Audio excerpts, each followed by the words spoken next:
guys, pag-usapan lang natin si Alden Richard. Kung napabilib ka sa sayaw ng Kat Den sa TikTok challenge, ngayon mapapabilib ka na naman ni Alden Richard dahil patok na patok guys sa social media ang TikTok challenge ni Alden Richard. Siyempre guys, no, patok na patok din ang sayaw ni Catherine Bernardo at Alden Richard sa mga netizens. Kita nyo naman guys, no, sa Facebook page pa lang ng GMA Network at ng ABS-CBN, malamang akot viewers yan. Million kasi guys at million likes kasi ang natatanggap guys ng iba't ibang kumpanyang pinapasukan ni Alden Richard at Catherine Bernardo.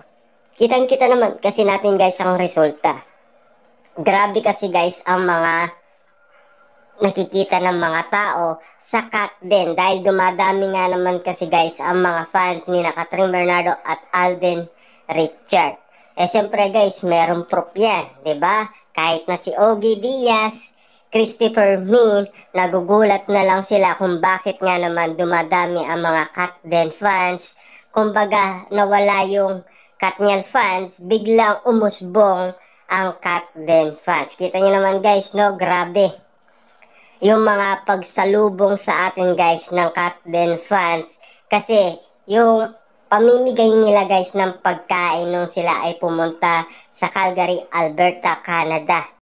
Para suportaan guys ang Kat Den sa ginagawa nilang shooting na Hello Love Again. Kitang-kita naman natin kasi guys na nagbigay sila ng pagkain sa kanilang idolo dahil pagod na pagod nga naman sa shooting.